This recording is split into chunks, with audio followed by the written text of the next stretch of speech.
Hola, hola, ¿qué tal? ¿Cómo están? Pero muy buenas tardes. Es un placer, como siempre, encontrarnos como cada jueves a la 1 para poder charlar de distintos temas que tienen que ver con tus finanzas y en este caso, y especialmente, vamos a hablar de estafas, porque también tiene que ver.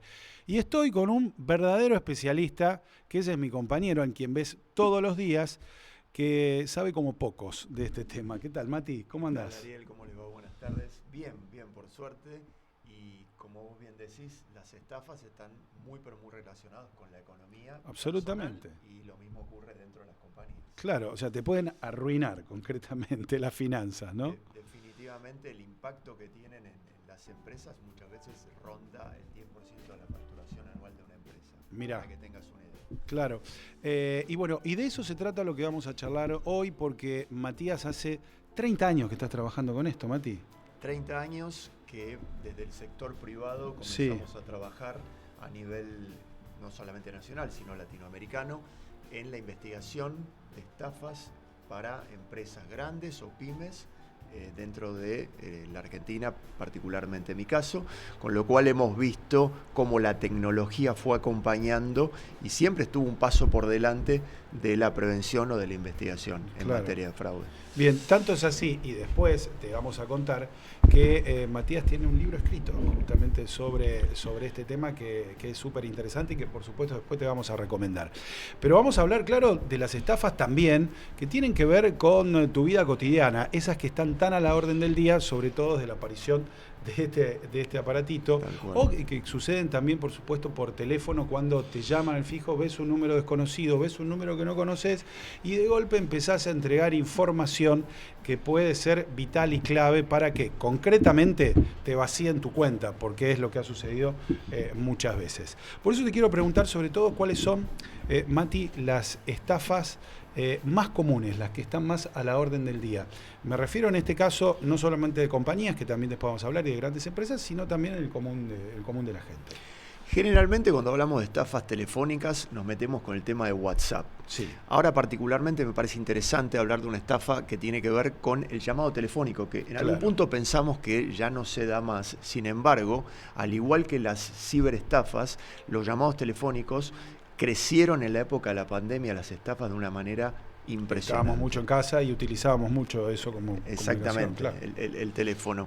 Y ahora estamos también en un momento, un punto de quiebre, porque la inteligencia artificial está siendo también utilizada Mirá, para refinar las estafas. Entonces, generalmente estas cosas se hacen desde la cárcel, como bien sí, sabemos, alguna sí, vez hemos escuchado, sí. ¿no? En connivencia, por supuesto, con servicio penitenciario. Eh, Ellos cuentan con la posibilidad de tener líneas telefónicas que no sean rastreables, Sí, números telefónicos a nombre de terceros. Entonces, digamos, se divide en dos partes. Por sí, un lado, lo que es ingeniería social. ¿Qué es ingeniería social? Es la capacidad que yo como defraudador tengo de llegar a la información clave de una persona. Por sí. ejemplo, me meto en sus redes sociales, verifico quiénes pueden ser sus amigos, sus contactos, verifico cuáles pueden ser las actividades que les Ah, una interesan. inteligencia previa, digamos. Claro, Exactamente, una la inteligencia investigación sobre la previa. víctima en este caso, Por y apunta ejemplo, ahí. tal cual, tal Claro. cual. Claro, aparte porque es una realidad, cuanto más tecnología usamos, cuanto más redes usamos, más posibilidad tenemos en ese aspecto de ser vulnerables. Absolutamente. Hoy la cantidad de información que pasa por el teléfono es Claro. prácticamente toda. Y esto se suma, como te mencionaba, a la inteligencia artificial. ¿Cómo de alguna manera se complementa con lo anteriores? Sí. Te llaman por teléfono, acceden a tu voz y tienen la posibilidad de clonar la voz. Para. Hoy, pues, yo te iba a hablar de, no sé, recibís, y me ha pasado, ¿no? Recibís una llamada telefónica y te dicen, estoy llamando de tal comercio de venta de electrodomésticos. Y te dicen, usted ha hecho una compra de un aire acondicionado por tal, acá estamos viendo que... No, decís, no, yo no hice ninguna compra. Pero acá usted figura que hizo una compra, nos tiene que pasar los datos para anularla, y esto, bueno, y ahí te empiezan a enganchar. Ahora, vos me estás hablando de que pueden clonar tu voz mediante la inteligencia artificial, y qué pasa a partir de ese momento. A partir de ese momento, teniendo en cuenta de que se hizo una inteligencia previa en la cual pudieron detectar, por ejemplo, familiares de esa persona, a partir del clonado de tu voz, llaman a tu papá, tu mamá, tu hermano, tu primo, miércoles. con tu voz para pedir, por ejemplo, un giro de dinero. Claro, lo que sucedía y conocía yo, por lo menos hasta ahora, era el típico, 2 o 3 de la mañana, te llamaban generalmente, bueno, pasaba con personas, pero con adultos mayores también, sobre todo. Y te decían, abuela, estoy acá, claro, pero no era, era otra voz quizás, pero te agarraban desprevenido, en el medio de la desesperación, y vos, ahora puede aparecer incluso hasta tu propia voz. Tu propia voz. Upa. Recordemos, como bien decís, que esos casos que se daban generalmente con gente mayor, 3, 4 de la mañana, nos ha tocado conversar con las víctimas, y todas te decían que ellos juran haber escuchado la voz del familiar. Mamita. Ahora la escuchan realmente. Ya tenés, hay casos... Hay un caso puntual muy interesante que ejemplo. se investigó en Misiones el año pasado, donde finalmente desbarataron una banda muy importante, muy sofisticada desde el punto de vista tecnológico, que venía perpetrando este tipo de fraudes durante más de un año. ¿En la provincia de Misiones? En la provincia de Misiones. ¿Y en este caso tenía que ver dentro del sistema carcelario o no? ¿Era una banda...? Estaba ligada con el sistema carcelario y gente desde afuera que se encargaba de la parte tecnológica, digamos, ¿no? Claro. Y realmente habían cometido una cantidad de fraudes impresionante. Qué bárbaro. ¿Esto en personas particulares o también en empresas, por ejemplo? Principalmente en personas particulares. Claro. Principalmente. Las estafas que tienen que ver con empresas probablemente tienen más que ver con la sustracción de información y pedido de rescate a cambio, el cual se paga generalmente en criptoactivos, lo cual dificulta el traqueo del origen del dinero, ¿no? Ahora, ¿cómo me dejaste helado con eso? Sí. Yo ya no me imaginaba que ya teníamos eso encima, que podías escuchar la propia voz de un familiar. O sea, primero ellos te llaman, ¿cómo operan? A ver, vamos paso a paso. Primero te llaman por teléfono. Primero detectan a la víctima. Sí. Ese es paso fundamental que tiene que ver con lo que hemos hablado de la ingeniería social. Una vez que detectan a la víctima y obtienen toda la información que pueden, número de teléfono, como te decía, círculo íntimo, actividades que les gustan, bancos con los que operan, etcétera. Te llaman por teléfono con alguna excusa pretexto, con el objetivo de hacerte hablar, para a partir de ahí poder clonarte la voz.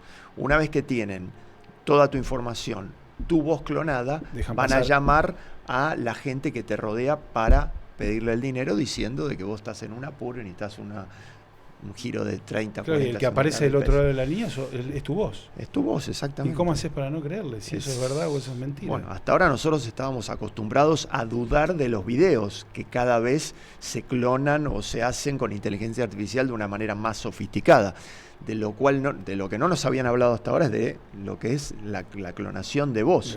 Que habíamos escuchado probablemente, pero no pensamos que ya podía estar instalado en la delincuencia argentina y que podía ser un instrumento para intentar estafas. Ahora, por un lado, ¿cómo puedo evitarlo yo como posible víctima a eso? O en el caso de que eso suceda, ¿cómo lo puedo evitar? ¿Qué se recomienda hacer? Bueno, mira. Y después te voy a preguntar cómo se combate eso, ¿no? Sí, por supuesto. En primera instancia, algo que nosotros siempre decimos que es: ojo con la información que está dando vuelta en Internet. Ojo con los perfiles abiertos de las redes sociales. No puede ser que nosotros tengamos un perfil de Instagram abierto, un perfil de Facebook abierto. Me parece que es fundamental, de alguna manera, que esa información no salga a la luz, con lo cual dificulto la posibilidad de hacer inteligencia social por parte de los delincuentes. Bueno, me parece fundamental lo que decís. Eso es importantísimo. Incluso antes de la aparición de la inteligencia artificial, los propios delincuentes hacían una inteligencia previa mirando las redes, y si vos publicabas algo estando de vacaciones, sabía que probablemente en tu casa no haya nadie, por ejemplo. Por supuesto, ¿no? Exactamente. Hay un montón de cosas, y ya te hago un paréntesis, pero es interesante de ver. Cuando se hacen investigaciones de fraude interno dentro de las compañías, uno de los indicadores del fraude interno es que las personas que están involucradas generalmente suben fotos cuando se van de viaje a Disney, a París, a Miami, y uno ya puede entender que hay un estilo de vida que claramente no va de la mano. Sí, tu perfil económico te sacan. Exactamente, claro. con el perfil económico, Claro. ¿no? Y esto mismo ocurre cuando uno pone a disposición de un montón de gente que no conoce información sensible de una persona. Pueden trazar tu perfil social de una manera sencilla. Y aparte en ese caso puntual no necesitas casi nada de tecnología, simplemente un teléfono y ya te pueden hacer la inteligencia de eso. Absolutamente. Hoy le podemos pedir a la inteligencia artificial que nos releve toda la información que hay de nosotros en las redes y que nos haga un resumen. Claro. Si esta persona ha escrito alguna columna, si tiene algún perfil deportivo, si juega en algún torneo y figura por haber jugado, todo lo que haya en redes sociales al alcance, digamos, de perfiles abiertos, por supuesto, con lo cual ni siquiera necesitamos una persona que sea hábil en la búsqueda en Internet, sino con la inteligencia artificial ya también nos armamos un perfil de la persona sobre la cual estaríamos trabajando. Mira, estamos recibiendo algunos mensajes que en un ratito vamos, le pedimos a nuestro dire que lo deje ahí, vamos a seguir charlando y vamos a ir contestando, por supuesto, estos mensajes, ¿no? Bueno, realmente me dejaste helado con el tema de la inteligencia artificial y el tema de la voz. Ahora, ¿cómo se puede dar con una banda de estas características? ¿Cómo se puede desbaratar? Porque me imagino, por un lado, la inteligencia artificial la utilizan en este caso para cometer un delito, pero a su vez vos lo que tenés que encontrar que esa inteligencia artificial sea tu aliada para combatirlo. Absolutamente, absolutamente. Hay varias medidas para tomar, pero claramente cuando llevan adelante este tipo de delitos, generalmente cometen algún tipo de error. Entonces, valiéndonos también de la tecnología, el objetivo es poder verificar la dirección geográfica, la geolocalización desde donde se está cometiendo el fraude.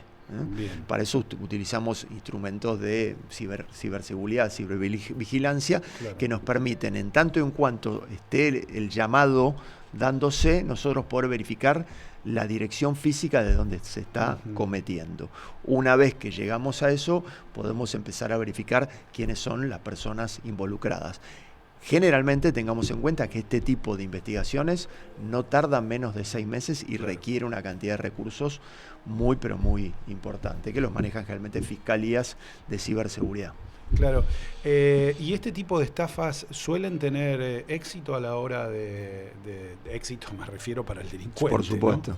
claramente. ¿Suelen tener un porcentaje alto? Altísimo, altísimo. Bien. Tengamos en cuenta que la cantidad de estafas se disparó en la época de la pandemia un 200%, porque el teletrabajo invitó a que cada uno trabaje desde la computadora, desde su casa, con un agravante, que dentro de las compañías vos contás con ciberseguridad, claro, ¿no? Claro. Dentro de tu casa no tenés claro. un firewall Sí, a lo sumo, con lo cual la posibilidad de penetrar tu disco rígido, tu actividad en redes sociales, etcétera, es muchísimo más sencillo que cuando estás trabajando dentro de una compañía y tenés cierto nivel de ciberseguridad.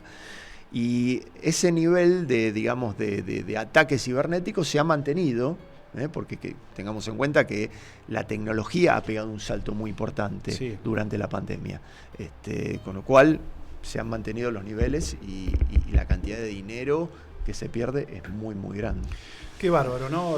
Realmente nos dejás sorprendidos. Es un mundo que está avanzando de manera demasiado rápida. Muy. Y a veces es inabarcable para el ciudadano común. De golpe te encontrás con estas metodologías que cambian prácticamente ni siquiera año tras año, mes a mes. Absolutamente. Y es importante saber que se sabe poco de esto. ¿Y por qué? Porque sobre todo las compañías no quieren dar a conocer que han sido víctimas de un ciberdelito. Claro, las muestras vulnerables. Porque las muestras vulnerables. Claro. Se han sabido de algunas muy importantes, pero generalmente eso genera un daño reputacional. Claro. Y si estamos hablando de datos sensibles, si hay alguna persona que tiene algún depósito con una entidad financiera y sabe que corre algún tipo de riesgo de estas características, seguramente que lo primero que haga es, si tiene una inversión, retire eso, ¿no? Entonces, se sabe mucho menos de lo que realmente ocurre. Esto no es solamente en Argentina, es un tema en Latinoamérica, a nivel mundial.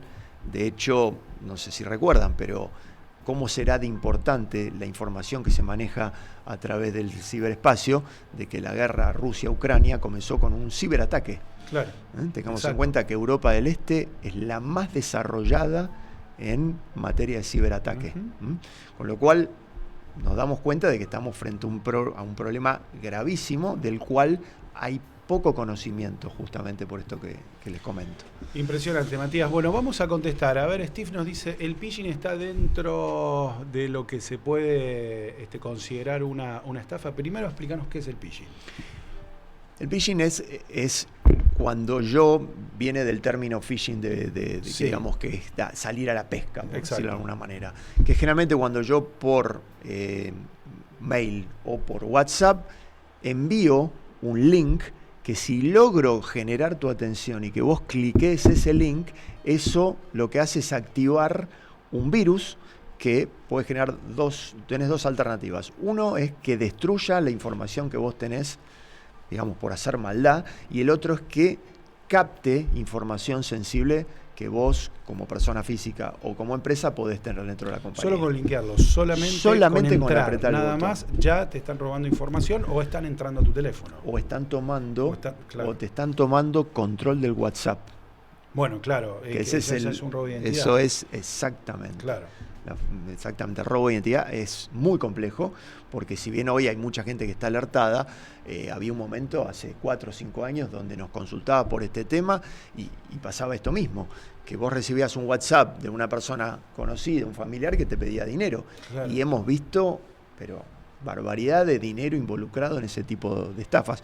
Hoy hay más conciencia. Ahora, yo creo que abro el mail y muy probablemente, y esto les pasa a todos, encuentre ya mismo algunos mails que vos te das cuenta que a lo mejor tienen el logo del banco donde vos tenés tu cuenta y es todo casi lo mismo, casi igual, pero cuando entras, y me parece eso una buena manera de darte cuenta, al remitente propiamente Correcto. dicho, te aparece un mail Yahoo o lo que fuera. Exactamente, que es rarísimo. Y ahí es donde vos podés llegar a diferenciar entre un mail real y un mail que es trucho concretamente y tiene la intención de estafarte. Ahora, se ha sofisticado. Hoy probablemente haya solo una letra de diferencia entre el mail original y el otro. ¿Ves? Eso En pasaba, vez de a lo .com, mejor hace, .co. un año y medio era así y ahora cambió. Exactamente. Claro. Con lo cual, lo ideal es verificar que no te estén pidiendo información que te puede meter en problemas, ni claves, ni información de saldos bancarios, y no meterse con el tema de apretar links, salvo que uno haya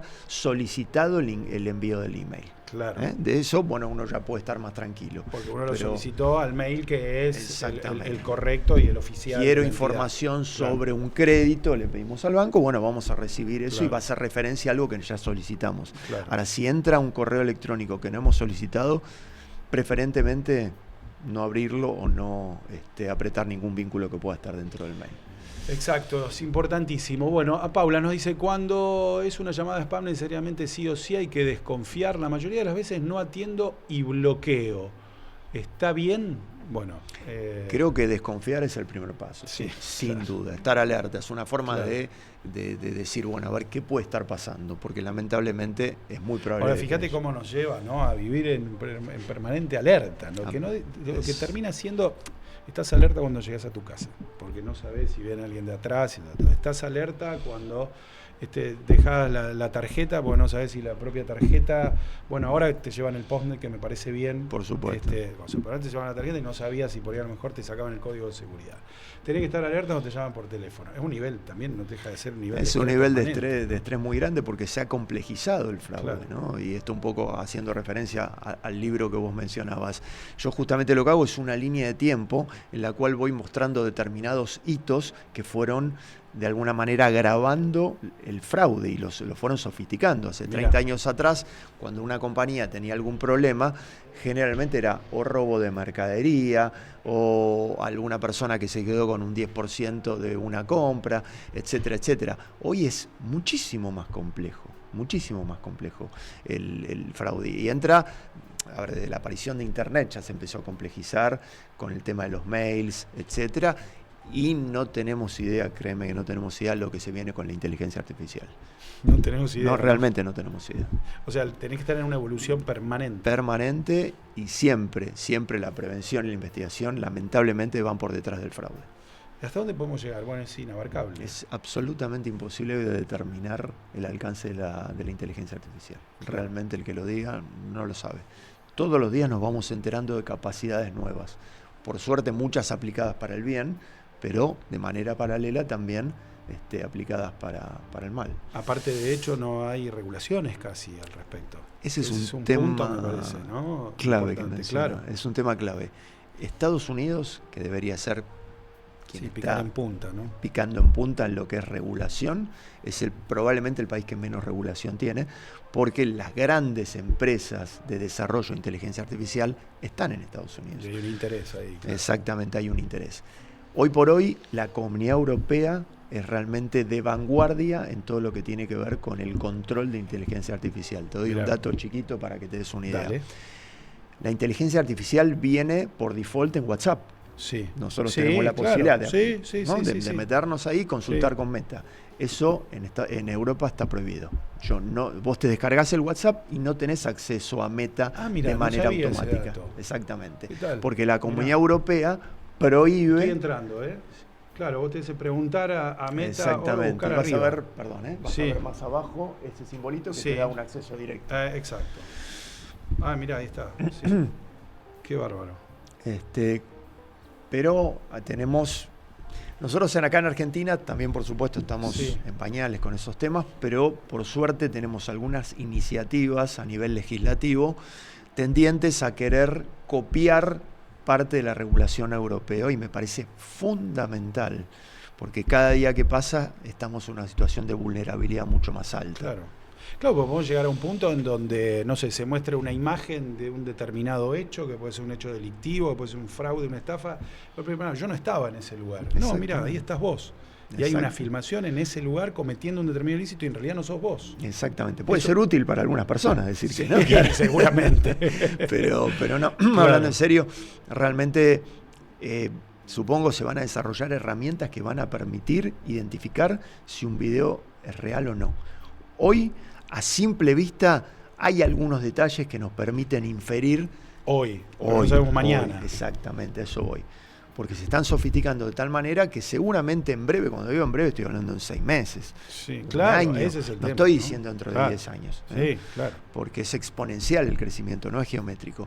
Con lo cual vas a tener que contar con herramientas tecnológicas el día de mañana que permitan verificar si esa imagen es real o no. Claro. Más preguntas tenemos. ¿Cómo evitamos este tipo de estafas? Dice Cristian, de alguna manera veníamos charlándolo. Bueno, por un lado decías, ¿no? Limitar lo que uno publica también en las redes sociales sobre la vida personal. Tal cual. Eso es fundamental.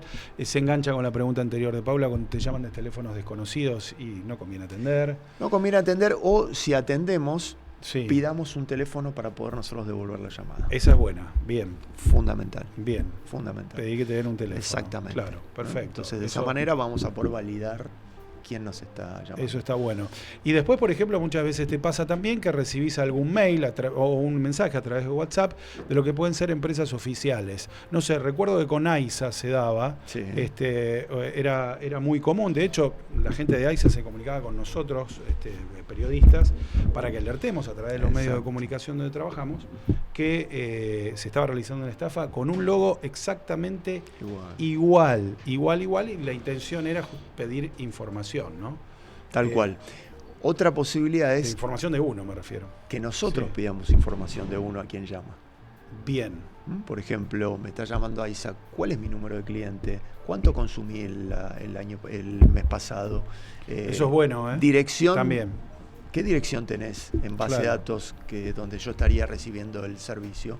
Digo, hay un montón de opciones que uno puede preguntar justamente para validar, así como cuando llamamos al banco quieren validar nuestra identidad, nos preguntan un montón de información antes de compartirla. Bueno, lo mismo debemos hacer nosotros cuando nos llaman. Bien. Es un tilde de verificado, tengo entendido, o que tienen en WhatsApp las empresas, a ver si encuentro... Correcto, lo mismo ocurre en Facebook. Claro. Todo esto comenzó con Twitter, donde Sí. empezaron a ver las famosas cuentas verificadas, ¿no? Y hoy eso se extendió a WhatsApp, a Instagram, a Facebook. Ujú. Entonces es una capa más de seguridad, no nos podemos quedar con eso solo.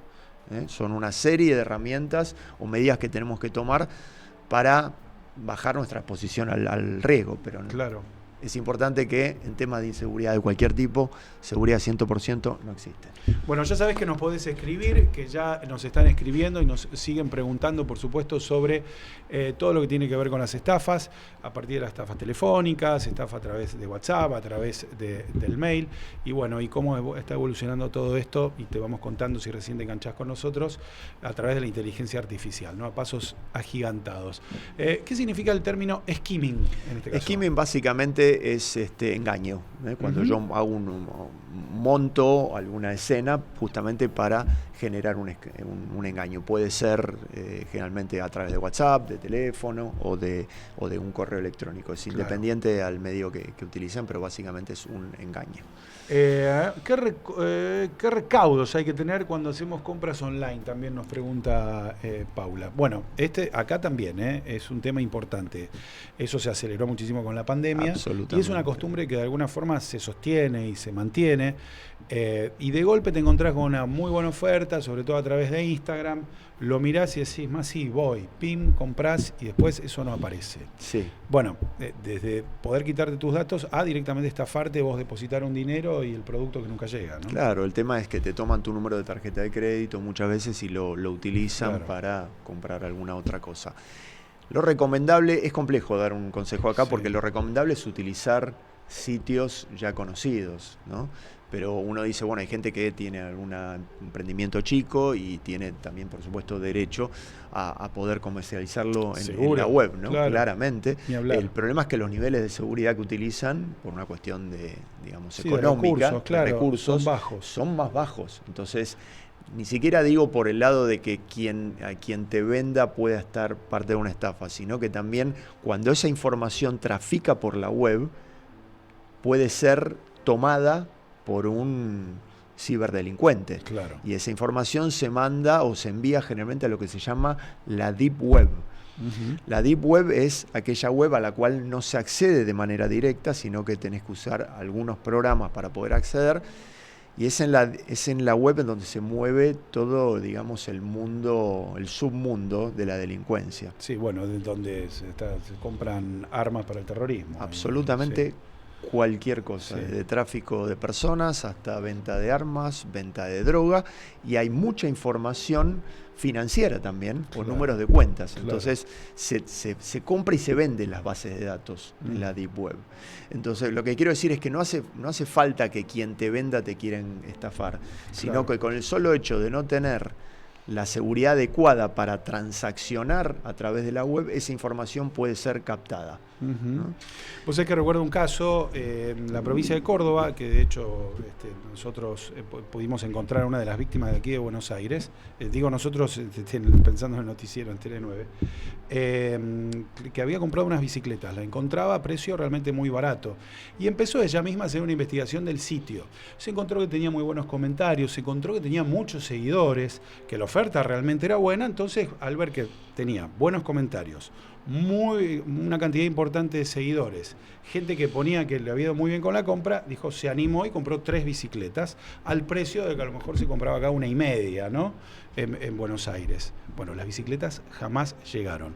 Los seguidores no eran verdaderos.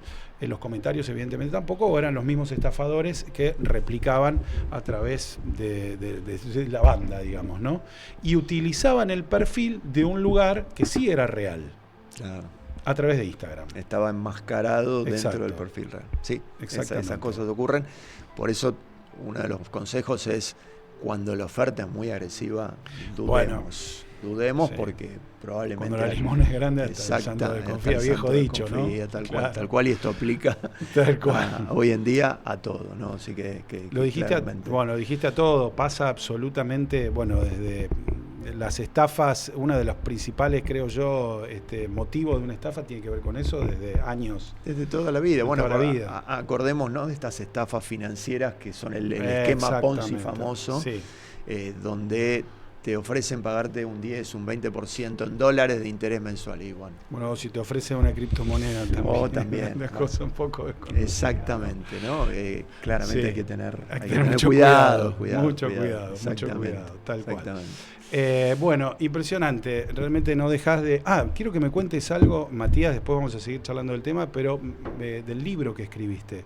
Porque me resulta súper interesante esto, ¿no? De la evolución que han tenido las estafas. ¿Qué tiempo tomaste? ¿Tomaste un tiempo? Yo topé fines de los 90 sí. hasta el año pasado, ¿no? Sí. Y es interesante ver cuáles fueron los fraudes más importantes, los 10 fraudes más importantes. ¿Cómo se llama el libro? 90. El fraude en la era digital. Bien. Yo recuerdo que en esa época el robo de mercadería era uno de los fraudes más importantes, ya sea mercadería dentro de un depósito o piratas del asfalto. Sí. Exactamente. Sí, recuerdo, porque yo en esa época también empezaba a trabajar como cronista y demás, y hacíamos casos de piratas del asfalto, pero diario. Absolutamente. De hecho, en ese momento yo trabajaba en una empresa de investigaciones que también hacía seguridad, y una de las, digamos, de los servicios que nos contrataban era el seguimiento de camiones, ¿no? Claro, de que transportaban mercadería muy pero muy onerosa. Iba un auto atrás.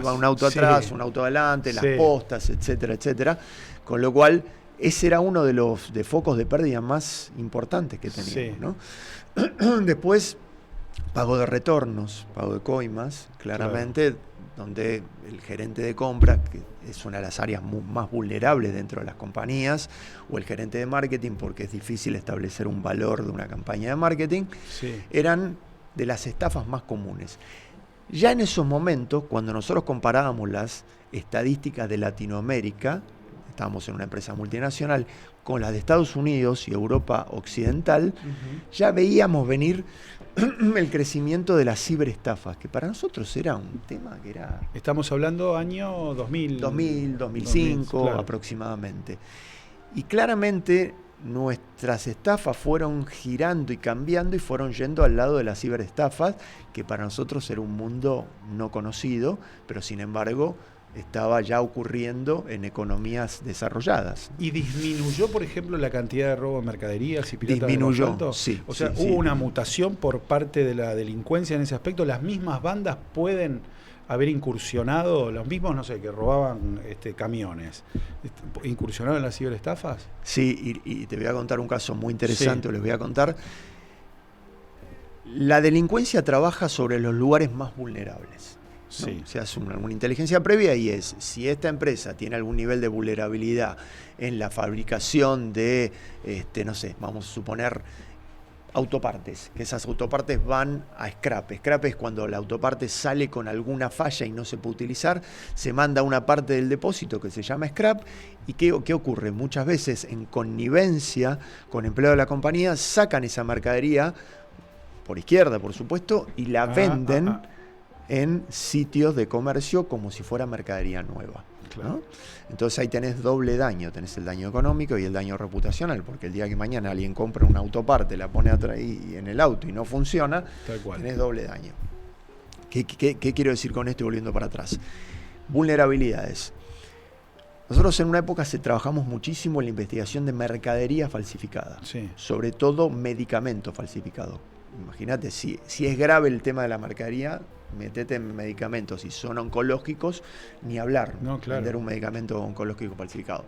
Se trabajó mucho en esa época, a fines de los 90, con el fiscal Quantín, que era muy proactivo en este tipo de investigaciones. Una vez investigando un caso de estas características, logramos dar con el autor intelectual / material o los autores detrás de todo esto. Básicamente, a través de un allanamiento, trabajamos en conjunto con un fiscal y con la policía, logramos dar con el lugar físico desde donde se hacían las falsificaciones. Y nos encontramos con falsificación de medicamentos, falsificación de DNI, falsificación de chapa patente, falsificación de telequino, falsificación de voucher de compra del supermercado o de esos tickets de almuerzo que había. Sí. ¿Qué quiero decir con esto? Que buscan donde hay vulnerabilidades y hoy hacen esto y mañana hacen cualquier otra cosa. Claro. Pasa mucho con las marcas, por ejemplo, de ropa que se falsifican, ¿no? Ahora, me imagino que uno de los grandes objetivos es no ir atrás de eso. O sea... Le diste en el Punto clave. Claro, tratar de ir adelante y evitarlo, ¿no? ¿Cómo se hace? ¿Cómo le explicás a un empresario argentino que tiene Claro. que invertir en prevención? Claro, claro. A mí se me quedan mirando y Sí, me dicen, bueno, claro. dale, ok, ya la próxima Claro. te llamo. Y después viene llorando. Exactamente. Claro. Entonces después nos toca apagar el incendio. Otra estadística interesante que te pinta este tema. Servicios. Perdón. A propósito, Sí. después retomamos eso. Pero vos decís, ¿cómo le explicás al empresario argentino? Sin embargo, al ciudadano común, si vos le das la posibilidad de que tenga alguna herramienta para evitar esa estafa, yo creo que en un punto la toma. No sé, cómo comprar un antivirus, por ejemplo. Supuesto. Claro. Son medidas en algún punto más simples. Claro. Que no requieren inversión de tiempo, no requieren inversión económica, entonces el ciudadano realmente está más abierto a aplicar ese tipo de medidas preventivas. Claro. Cuando esto requiere algún grado de planificación o algún grado de inversión económica, Ajá. es difícil hoy en día. Hoy allá de toda la vida en Argentina y en Latinoamérica es muy, muy complejo. Claro, más allá de la situación económica que estés atravesando, siempre es complicado. Es que pasa que estamos en situación de emergencia. Sí, bueno, eso es cierto, permanente. Casi permanente. Claro. Diferente es el caso de economías desarrolladas donde la inversión en prevención es otra. Claro. ¿No? Por eso te decía que los servicios preventivos en multinacionales que se dedican a la investigación de fraude, en Estados Unidos, por ejemplo, es 50% de facturaciones en servicios preventivos y 50% en servicios reactivos. Uh-huh. Acá es literal, 3% en servicios preventivos y 97% en servicios reactivos. ¿Cuánto? ¿3 y 97? Claro. Parece una barbaridad. Es una barbaridad. Con lo cual, volvemos a lo de antes. Estamos siempre corriendo detrás de. Claro. No tenemos la posibilidad de prevenir prácticamente nada. Tiene que ser una empresa muy sofisticada, una empresa multinacional probablemente. Las empresas grandes multinacionales que por ejemplo están en Argentina sí invierten en no tanto como lo que uno se imagina. Ah, mira. No tanto como uno se imagina. Si bien tienen que respetar ciertos estándares, los estándares que tienen en Estados Unidos y en Europa igual están muy por encima de los estándares de seguridad argentinos. Claro. ¿Recordás algún caso? No importa si no se puede mencionar la empresa y demás, pero ¿recordás algún caso emblemático? Sí, absolutamente. Caso justamente de la industria automotriz, sí. Una fábrica muy importante aquí en Argentina. Nos convocan porque se genera una denuncia anónima. Sí. El 90% de las investigaciones comienzan a partir de una denuncia anónima. Preferentemente si la denuncia anónima se tramita a través de canales formales, sí. La hotline de denuncia. Muchas veces cuando la empresa no lo tiene, se generan con el radiopasillo. Tal o cual persona la vi llegar con tal auto, vive en tal lugar, entonces conviene, entonces lo recibe el directorio, el presidente de la compañía y dice, bueno, investiguemos. En este caso en particular llega a través de una denuncia anónima que da referencias de que una persona, un director de marketing de la compañía, tenía un estilo de vida muy por encima de su capacidad. Mirá. Una casa en un country muy importante, un vehículo muy importante y vacaciones. Un directivo. Un director de marketing. Director. Exactamente, un director. No digamos, no director de la compañía, sino un director de marketing. Con un salario importante, claro, pero no tanto. Es un empleado de la compañía. Es un empleado, un empleado jerárquico, pero un empleado al fin. Lo primero que hicimos, generalmente, las investigaciones de estas características se dividen en dos. En primera instancia, la inteligencia previa. Sí. O sea, cuando yo hago inteligencia, lo que busco es que la persona investigada no esté al tanto de las medidas que yo he tomado. Claro. Porque si se enteran de que estoy llevando adelante una investigación, lo primero que van a hacer es borrar cualquier tipo de prueba. Claro. En esta inteligencia previa, logramos establecer que esta persona no solo tenía una casa muy importante en un country conocido de la provincia de Buenos Aires, sino que tenía una casa en Punta del Este. Pudimos verificar que esa casa en Punta del Este, por ejemplo, la estaba decorando con mármol de Carrara italiano. Epa. Podemos verificar también que esta persona tenía una cuenta en New York, que en esa cuenta tenía $4 millones y toda la información... ¿Cuánto? $4 millones. Okay. Le rendía, aprendió a ahorrar. Vio educar a su bolsillo. Exactamente. ¿Cómo accedimos a esa información? Sí. Simplemente accediendo a los correos electrónicos de la compañía. Pensá que cuando un empleado se vincula con una empresa, generalmente firma un papel donde dice que toda la información que transite a través de los medios de la empresa pertenece a la empresa, tanto celular como computadora. Claro. Nosotros lo que hicimos es hacer una copia forense del disco rígido y acceder a esa información. Y en esos correos electrónicos, mirá el nivel de impunidad, ¿no? ¿Cuánto tiempo esta persona estuvo haciendo este fraude que llegó a este nivel de impunidad que en vez de utilizar un Gmail utilizó el correo de la compañía? Claro. Veíamos cómo hacía el pedido de mármol de Carrara a Italia para que le llegue a Punta del Este. Ahora, sabiendo que en algún momento podía pasar lo que terminó pasando, lo terminaron descubriendo. Exactamente, y vas a ver cómo evoluciona el fraude. Esta persona comienza con un tipo de fraude, por llamarlo de alguna manera, no queda bien, pero tradicional, que es pedir el 10% de retorno por cada contratación o compra de producto. Claro. Luego eso fue avanzando y esta persona, si facturaban 10 o el producto o el servicio que ellos contrataban costaba 10, pedía que lo facturen en 20. Claro. Como condición sine qua non para que lo contraten. Claro. Luego él, a través de un testaferro... Algo que suele ser lamentablemente muy común, ¿no? Exactamente. Sí. A través de un testaferro monta una empresa de servicios de marketing, desplaza a todas las otras proveedoras y comienza solamente a tomar servicios de esa empresa de marketing que le respondía a él a través de un tercero. Wow, ¿qué tiempo estuvo haciendo eso? Todo eso tomó aproximadamente 3 años. Él 3 años. Exactamente. Y en 3 años se edificó esa fortuna. Exactamente.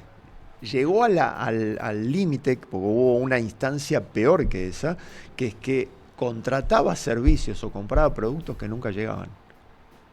Directamente. Directamente no se prestaban. Recuerdo un caso puntual en ese momento, estoy hablando de esto, pasó hace 16 años atrás. Mandaron imprimir folletos de un vehículo que tenían previstos vender pocos, como decir, tenían previsto vender 3.000 unidades, se mandaron imprimir 2 millones de folletos. ¡Apa! Entonces, realmente el desvío de dinero fue muy, pero muy impresionante. Ese te diría que fue un caso emblemático, pero es una conducta fraudulenta que se ha repetido en muchas ocasiones. Claro, y que, bueno, la compañía obviamente después, ya con todas las pruebas, me imagino, bueno, tomó la medida de ¿qué pasó? Es importante, tocaste otro tema fundamental. La tasa de judicialización de fraude en la Argentina en ese momento era del 1%. Nada. Cada 100 fraudes, solo uno se llevaba a una instancia judicial. Nada. Después de mucha educación de clientes y empresarios, logramos de que esa tasa se eleve al 10%. Uno de los motivos, lo mismo que hablamos de arranque, el tema de no dejar a la vista la vulnerabilidad de la compañía. Absolutamente, claro. Absolutamente. Hemos visto casos de gente cometiendo fraude que ha sido desvinculada de la compañía, cobró la indemnización, claro, y termina en un arreglo. Pero peor, termina trabajando para la competencia. Porque si uno quisiera chequear los antecedentes laborales de esta persona, no vamos a encontrar nada negativo. Claro. Bueno, a propósito de eso, suele suceder esa cuestión a veces con hackers, ¿no? En un punto, ¿no?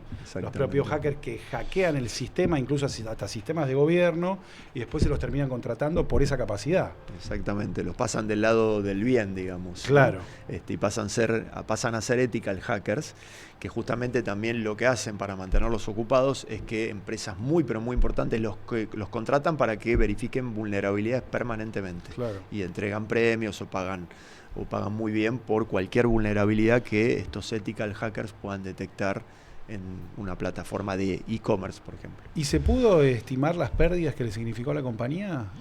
Sí, se calculó en su momento alrededor de $8 millones. $8 millones. Sí. Claro. El fraude más importante que había tenido la compañía hasta ese momento a nivel mundial. Epa. Bueno, $8 millones, una persona que no dejaba de ser un asalariado. Absolutamente. Claro. Absolutamente. Y como vos bien decías, este fue el único caso en 30 años que tengo investigando este tipo de casos que se logró una sentencia penal. Sí hemos logrado sentencias en el foro laboral o civil para, por ejemplo, no lograr que no le paguen la indemnización, que es un montón en Argentina, o que para que la persona de alguna manera devuelva parte del dinero robado. Es interesante lo que decís y te voy a preguntar tu opinión en este sentido acerca de las penas que hay por estafa, desde estafas menores hasta estafas menores que para una persona puede ser un montón, ¿eh? Exactamente. O sea, que ahí está el punto también, porque Tal cual. si ganás el sueldo, ganás la mínima y te entra a tu cuenta y te estafan, es todo. Digamos, o en una compañía de estos casos hablando de 8 millones de dólares. Las penas para los estafadores, ¿qué opinas de eso? Las penas previstas por la ley me parece que son razonables. Lo complicado es poder demostrar la estafa. Claro. Porque a priori, generalmente, la justicia entiende de que el empleado no está involucrado. Parte de esa base, con lo cual hay que invertir la carga a la prueba y demostrar de que sí está involucrado. Generar pruebas contundentes para la justicia es complejo. Entonces, me parece que desde ese punto de vista es donde estamos en una situación de mucha vulnerabilidad. Sin dudas. A propósito de, volviendo al tema de las estafas telefónicas, te quería consultar, las empresas telefónicas, las que nos brindan el servicio, ¿tienen manera de detectar o tienen formas de darnos una mano en relación a esto? ¿Qué papel juegan? Juegan un papel importante y es interesante porque han habilitado muchos medios de comunicación para que uno pueda denunciar aquellos teléfonos que han intentado perpetrar o han perpetrado estafas. Entonces, la mejor manera de ayudarnos a que nos ayuden es poder denunciar. Claro. Si yo denuncio, sí siempre sucede cuando ya el hecho ocurrió, cuando vos sospechás. Claro, las campañas de prevención tienen que ver con esto que veníamos conversando, ¿no? No atender, o si atendés, verificar identidad, etcétera, etcétera. Una vez que se perpetró el fraude, saber quién fue, por lo menos para poder desbaratar o poner en evidencia a la o las personas que están involucradas a través de la denuncia de ese número telefónico o la denuncia de la modalidad de la estafa para que se pueda investigar. Claro. Porque cuántas veces ocurre que me robaron un neumático del auto. No, pero ¿para qué vas a denunciar si igualmente no pasa nada? Bueno, independientemente de lo que pueda pasar en la justicia, que eso no depende de nosotros, las empresas telefónicas tomando esa información pueden tomar recaudo y pueden ellos hacer una denuncia en la justicia que seguramente va a traccionar más que una denuncia que podamos hacer cualquier ciudadano de a pie. Me quedé pensando en el tema de WhatsApp y el robo de identidad. ¿Cuánto fácil es hacer eso para un delincuente? El robo de identidad de WhatsApp es bastante sencillo. ¿Cómo operan? ¿En qué sentido? ¿Te referís a...? No, ellos toman una lista de gente donde que tienen los números telefónicos, verifican que estén dados de alta en WhatsApp y mandan, como se llamaría en mail, mandan una especie de spam. Exacto. Con alguna leyenda diciendo, metete en este link que de alguna manera vas a tener un beneficio, una oferta o lo que fuera. Y bueno, no sé cuál es la tasa de gente que realmente aprieta ese link, pero funciona de esa manera. Ahora, ¿son personas individuales? ¿Son bandas organizadas? No, generalmente son bandas organizadas. Claro. Sí, hay un nivel de sofisticación bastante importante. Si el nivel de sofisticación es bajo o es una persona física solo haciéndolo, generalmente la posibilidad de éxito es baja. Ahora, cuando realmente hay una organización que tiene dinero que lo financia, y volvemos al tema de la cárcel, donde hay mucha gente que vive de eso y que tiene la posibilidad de invertir, por llamarlo de alguna manera, en generar estafas sofisticadas, bueno, esos son los casos que más daño hacen y sobre los cuales hay que investigar y tratar de dar un golpe certero. Ahora, vos decías, en el caso de las empresas, por ejemplo, de buscar vulnerabilidades por parte del delincuente y demás. Uno ve que muchas llamadas telefónicas a veces son a personas, adultos mayores y demás, pero también entran muchos jóvenes en esto. Gente joven, o sea, nadie está a salvo. Y no sabes en qué momento te agarran medianamente distraído y chau, entraste. Es que de eso se trata. Tratan de justamente buscar algún momento de vulnerabilidad y que todos lo tenemos, que todos lo tenemos. A mí me han consultado mucha gente joven por el tema del robo de identidad en WhatsApp. Muchísima gente joven.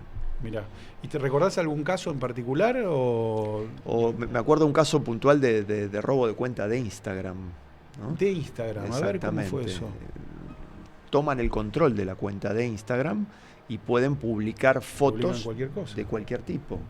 De cualquier tipo. Entonces eso, supongamos de que estamos hablando de un influencer, con lo cual estamos hablando de que el Instagram es una herramienta de trabajo para esa persona. Claro.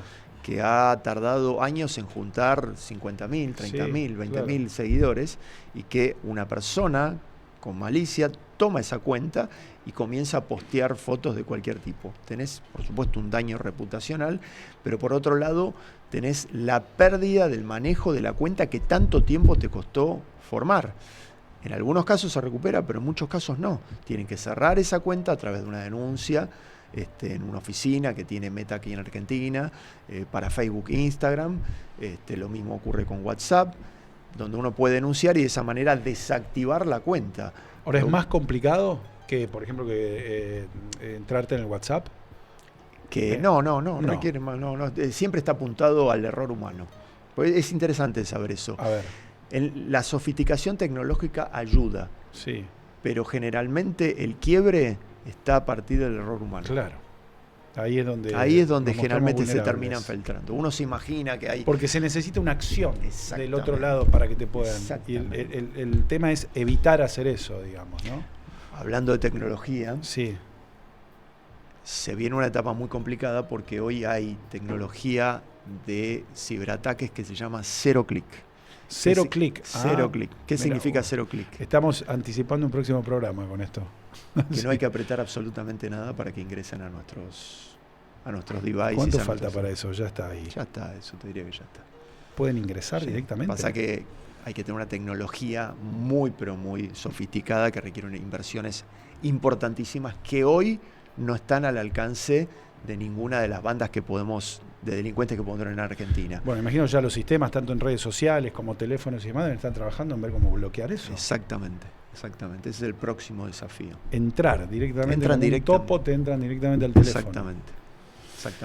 Bueno, me dejaste con una pregunta ahora y con una inquietud, por supuesto, enorme. Matías, un placer, pero gigante.